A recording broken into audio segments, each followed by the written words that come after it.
Bonjour à tous, bienvenue pour cette nouvelle vidéo. Donc aujourd'hui on monte le kit éthanol sur la Mercedes. Alors quelle marque j'ai choisi? Tout simplement le kit Fuel Flex de chez Flex-Car. Alors pourquoi ce kit? C'est tout simplement, je voulais un kit assez simple à monter parce que c'est ma première pour moi.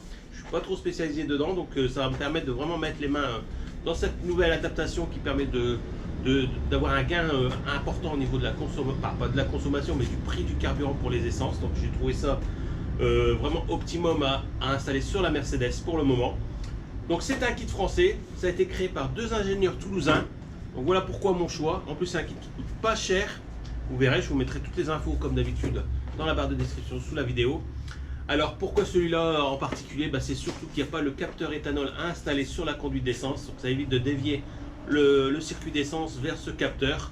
Alors vous verrez comment cette gestion est remplacée un petit peu plus tard dans la vidéo, au moment de l'installation ou peut-être au moment de la présentation. Je verrai bien où je vous en parlerai. En tout cas, pas de capteur de pression sur le carburant. Vous verrez, il y a une autre solution.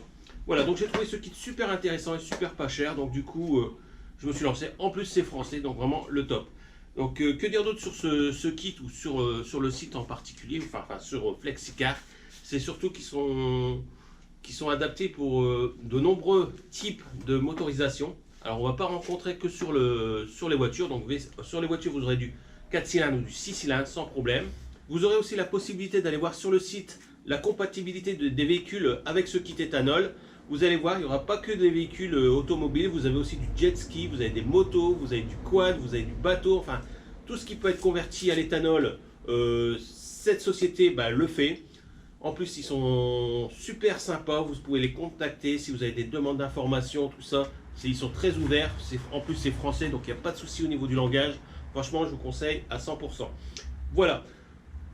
Donc, à part ce kit éthanol aussi, vous aurez, je préfère vous le dire tout de suite, une application à télécharger sur votre smartphone qui vous permettra, si vous êtes un petit peu qualifié, à pouvoir modifier les paramètres de ce système. Enfin, on en reviendra plus tard dans la vidéo. En tout cas, en ce qui nous concerne là, tout de suite, on fait le déballage de cette petite boîte. Allez, c'est parti. Donc voilà, c'est parti pour le déballage de ce petit coffret. Donc, notice 100% française avec schéma, photo, enfin c'est très bien fait, c'est explication, parce que vous verrez, on a des branchements spécifiques à faire sur le véhicule, donc il faudra suivre des étapes. Tout est bien fait. Vous avez des QR codes si vous voulez des vidéos spécifiques à la présentation ou à l'application, enfin bref, à pas mal de petites choses. Donc il y a trois QR codes pour différentes vidéos. Voilà, il y a toutes les étapes à suivre pour pouvoir installer le kit en toute simplicité. Donc c'est vraiment un kit que j'ai choisi pour ça, pour sa simplicité. Et surtout que voilà, c'est ma première pour moi, donc fallait pas que je fasse de bêtises. Donc ensuite, ça, on en parlera après. Donc un sachet avec des risselants et les connecteurs qu'il vous faudra pour suivant le type d'injection que vous avez. Donc ça vous le renseignerez au moment de la commande. Donc si vous avez un doute, il n'y a pas de souci, vous pouvez les contacter et ils vous aiguilleront sur le type de boîtier à installer. Ensuite, le boîtier Flex Fuel, donc c'est lui qui va gérer toute la programmation au niveau du pourcentage de l'éthanol. Voilà. Ensuite, le faisceau électrique, je pense, voilà, plus que le faisceau. Donc le faisceau, la prise de raccordement qui va aller au boîtier, tout simplement. Vous allez voir, c'est très simplifié. Ensuite, ici pour moi, mes 6 connecteurs pour aller aux injecteurs. Donc avec les fils de retour qui vont venir se repiquer sur notre faisceau d'origine. Donc c'est la partie vraiment la plus délicate de l'installation. Ensuite, je vais pas dire de bêtises, vous avez un raccordement à la masse. Donc ça doit être celui-ci. Ouais, un raccordement à la masse. Et ensuite, la sonde de température qui va venir sur le moteur avec un capteur qui est intégré dedans. Donc dans la cosse vous avez un capteur de température, donc vous venez fixer ça à l'endroit le plus chaud, donc ça sera sûrement au niveau du thermostat, et lui va prendre en temps réel la chaleur du moteur et pouvoir après paramétrer les différents réglages. Voilà, donc à partir de là vous aurez deux version manuelle ou version automatique. Donc la version manuelle, c'est installer le boîtier au DB2 avec les injecteurs, la sonde de température, la masse. et l'application qui vous est fournie gratuitement, donc qui va se connecter en Bluetooth à votre boîtier, donc qui est déjà paramétré pour un démarrage automatique. Mais vous pourrez, grâce à cette application, modifier certaines corrections, le démarrage à froid sur des véhicules, ou alors si votre véhicule n'est pas équipé de lecteur ODB, ça vous permettra de le faire manuellement. Et la version automatique, donc c'est celle que j'ai choisie, c'est celle avec le lecteur ODB. Donc c'est pour les véhicules qui sont après 2000, qui sont équipés de cette fameuse prise ODB2. Donc il suffira d'installer ce petit module directement dans la prise ODB. Et lui, il va récupérer les informations de la sonde lambda et corriger l'injection en continu. Voilà, donc on pourra rouler en E85 ou alors en E10 sans modification. Donc c'est vraiment ce petit capteur là qui va prendre en compte tous les paramètres du véhicule. Et va les ajuster directement en liaison Bluetooth avec le boîtier et va nous paramétrer ça en temps réel. Voilà, ça va vraiment avoir quelque chose de très précis et très simple. Donc voilà, on a déjà terminé la présentation de tout ce qu'on va devoir monter. Donc la partie la plus compliquée, ça va être les branchements au niveau des injecteurs. Mais voilà, je pense que avec ma vidéo, vous allez trouver ça simple et je pense que vous pourrez reproduire ça sans difficulté. Donc n'ayez crainte, si vous avez des questions ou des renseignements à faire, vous pouvez contacter tout simplement Flexfuel, où vous verrez, ils ont déjà fait pas mal de petites vidéos d'installation et de présentation de leur kit, qui est très bien fait. Donc je vous inviterai tout simplement à aller voir si vous avez des questions. Voilà, nous en ce qui nous concerne, on va se retrouver sur la Mercedes pour préparer ce montage de kit éthanol Flexfuel. Voilà, allez c'est parti. Voilà, c'est parti pour le démontage. Donc ici, démontage de la boîte à air. Donc je vous ai passé cette étape assez rapidement parce que vous avez eu l'occasion de voir plus d'une fois dans les dernières vidéos sur la Mercedes C320. Donc je vous ai passé un peu rapidement cette étape. De toute manière, ça va super bien démonter. À partir de là, je vais dégager un petit peu autour de mon faisceau d'injecteurs pour pouvoir vraiment y avoir accès, parce que moi, les injecteurs sont vraiment mal positionnés dans le bloc. Donc il y a des véhicules, ça sera beaucoup plus simple pour vous enlever la prise qui vient sur l'injecteur.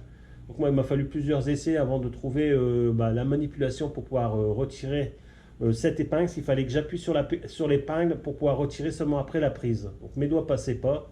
Donc j'ai utilisé une pince à fin bec pour libérer cette prise. Voilà, puis après, il me restait assez de mou pour la mettre de côté. Donc j'ai fait ça sur tous les injecteurs tout de suite pour être tranquille. Ensuite, je vais relever de quel côté arrive mon plus positif après contact. Donc il faudra mettre le contact et à partir de là, relever de quel côté de votre broche arrive le plus après contact. Donc moi j'ai eu un petit peu de chance, je suis tombé dessus tout de suite. Donc je vous fais quand même le contrôle de la deuxième broche. Vous voyez, donc là on n'a pas du 12 volts. Donc il faut vraiment revenir sur la première broche pour avoir notre 12 volts. Donc notre plus après contact. Donc ce plus après pour contact, il ne va pas falloir le perdre, il va falloir le mettre en mémoire, donc le repérer. Moi j'utilise un stabilo peinture pour faire mon repère et surtout pas perdre l'arrivée de mon plus après contact, parce que les fils ils ont la même couleur, donc vous ne pourrez pas vous repérer avec le code couleur. Donc j'ai fait des repères sur les injecteurs aussi au cas où je me perdrais, mais bon, j'en ai pas eu l'utilité, vu que dans tous les cas le faisceau fourni par Flexfuel il est déjà pré-monté de ce côté-là, côté injecteur, donc vous n'aurez pas à vous en soucier. Tout ce qui est important, c'est la partie qui arrive du faisceau moteur. Donc à partir de là, je vais mettre ma prise mâle, qu'il faut que je repère aussi l'arrivée du plus positif. Donc du coup, je me resserre de mon stabilo peinture, j'enclenche ma petite prise dedans et je fais mon repère, comme ça je suis sûr de pouvoir mettre le fil à sa bonne position. C'est cette partie-là qui est vraiment importante. Il faut que vous ayez exactement le plus après contact sur votre faisceau d'origine qui se reporte sur cette petite prise mâle. Donc à partir de là, une fois que vous avez fait ça sur tous vos nouvelles prises, on va pouvoir passer à l'assemblage. Donc on va utiliser notre repère qu'on a fait pour venir positionner le fil rouge qui est le plus après contact sur le nouveau faisceau, donc sur le faisceau Flexfuel, pardon. Donc c'est vraiment important de respecter cette polarité. Donc c'est pour ça que j'ai repéré sur la prise. Donc au début j'ai cherché un peu pour mettre, mais vous n'avez qu'une seule position pour verrouiller la cosse. Une fois qu'elle est mise dedans, c'est verrouillé et ça ne bouge plus. Voilà, donc on fait ça, c'est pareil sur toutes nos prises. Donc ici moi j'en ai 6 à faire. Donc toujours pareil, même principe. Le plus positif du côté qu'on a fait nos repères, donc ici le fil rouge. et on fait ça sur toutes les prises. Voilà. Donc après, la partie la plus pénible, bah, ça va être de positionner le faisceau correctement. Donc on connecte les différentes prises ensemble. Il n'y a qu'une seule position, donc vous ne pouvez pas vous tromper. C'est pour ça qu'il a fallu bien suivre l'arrivée de notre plus positif. Et on vient remettre le nouveau faisceau donc, qui est déjà préclamé de chez Flex Fuel directement sur l'injecteur. Voilà. On vérifie qu'il soit bien verrouillé. Et à partir de là, bah, vous reportez ça sur tous les injecteurs que vous devez faire. Donc moi je vérifie si j'ai bien enfoncé ma prise, mais ça ne bouge pas, donc c'est parfait.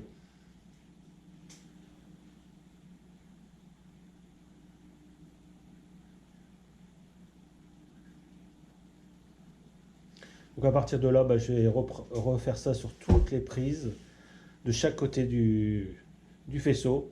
Alors à savoir qu'au préalable, j'ai pris les longueurs de fil vraiment les plus longues pour la partie de droite quand on est face au moteur, et les parties un peu plus courtes côté gauche, donc côté où je vais venir installer mon boîtier éthanol.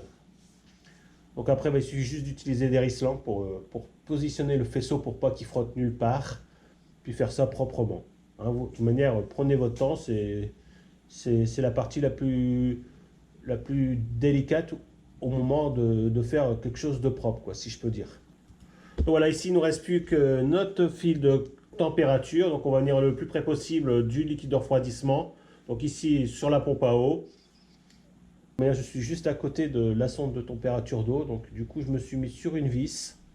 Donc à l'intérieur vous avez un capteur qui prend la température directement sur le bloc. Donc j'ai trouvé cette place optimum pour ma cosse. Donc voilà, il ne me reste plus qu'à la repositionner. Au préalable, bah, je l'ai passé tout au long de mes injecteurs. Donc comme ça, j'ai pu la mettre juste à côté de ma sonde de température. Donc après, il ne vous reste plus qu'à installer votre boîtier éthanol. Donc moi, j'ai mis côté volant. Donc comme c'est une conduite à droite, bah forcément, tout l'emplacement boîte à fusible est à droite sur ce véhicule-là. Donc moi, je vais venir le mettre entre le mètre cylindre et ma boîte à fusible. Donc il reste le fil de masse que je vais venir directement mettre sur le bornier qui a sur la tête d'amortisseur. Donc comme il y a déjà des fils de masse, bah, je trouve que c'est le meilleur endroit pour le positionner. Donc j'ai dû augmenter la taille du diamètre de l'œillet, donc je me suis servi d'un forêt pour pouvoir augmenter un petit peu la taille. Si on est sur du 6, et moi il me fallait un diamètre 8.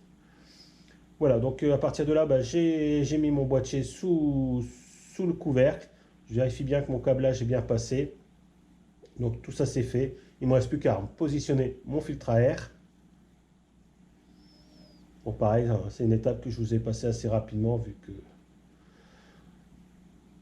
que c'est super simple à mettre en place. Et qu'on a déjà eu l'occasion de voir ça ensemble. Voilà.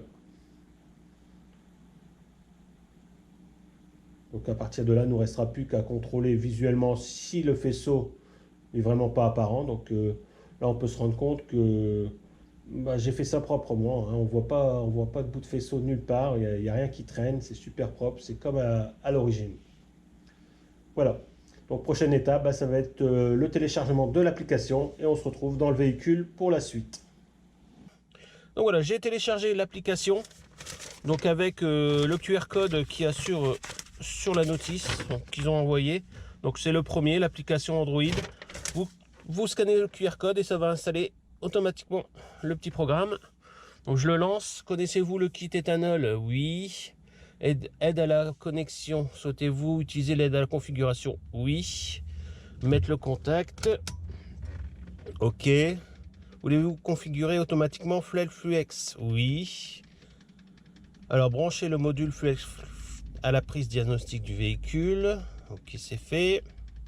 Recherche du module Bluetooth. Donc il lance la recherche automatique. Recherche du kit éthanol. Voilà, ça va peut-être mettre un certain temps, donc on va attendre la procédure.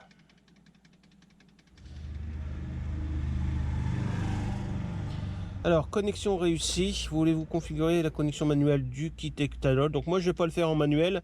Vu que j'ai le système Bluetooth, je vais me faire en automatique, correction automatique, oui. Voilà, donc démarrer le moteur. Bon, premier démarrage fonctionne, c'est déjà une bonne chose. Alors démarrage moteur, oui.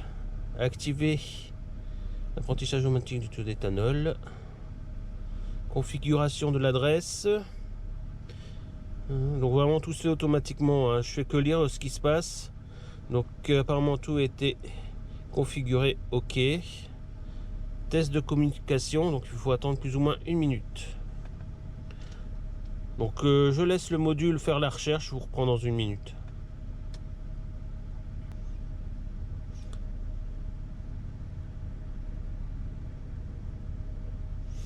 Alors, fin de configuration, la correction d'éthanol sera ajustée automatiquement. Ok.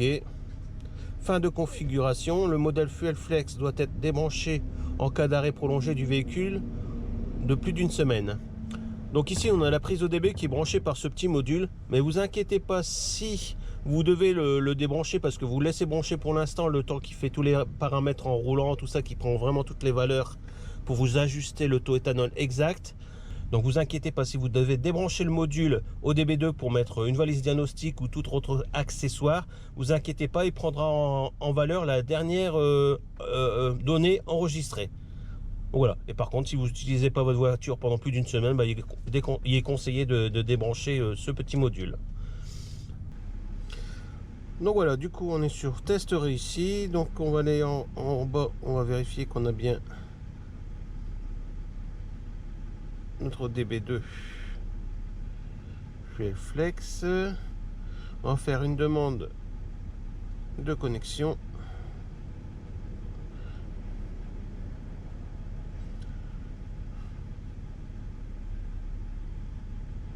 Donc là on perd la connexion, ça c'est normal vu qu'il ne peut pas connecter deux réseaux en même temps. Donc là c'est notre lecteur ODB2 qui va se connecter au boîtier ODB Fuel Flex et après bah, il se reconnectera au téléphone après.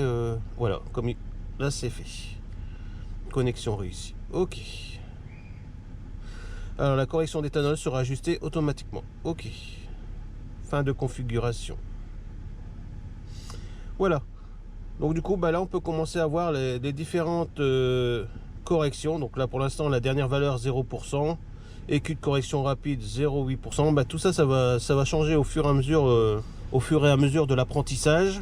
Alors je sais pas si je peux vous montrer encore 2-3 autres infos. Donc ici sur la droite vous avez le mode expert. Vous avez la possibilité de rétablir les paramètres par défaut. Voilà, donc mode expert, je trifouillerai un petit peu plus tard moi. Voilà, et ici sur la gauche un autre menu, donc connexion, ça on a vu ensemble, ça se fait automatiquement. Donc vous pouvez aller rechercher votre connexion Bluetooth si vous la perdez. On a général, on a éthanol, board diagnostic, bah c'est là qu'on a configuré automatiquement le réglage avec le système ODB2. Donc vous avez sûrement la possibilité de le faire manuellement, donc je pense que ça doit dans éthanol. Donc c'est ici que vous allez pouvoir le faire. Je pense manuellement. Voilà. Ensuite, on a un graphisme en temps réel. Donc, je ne sais pas si vous voyez la ligne. Là.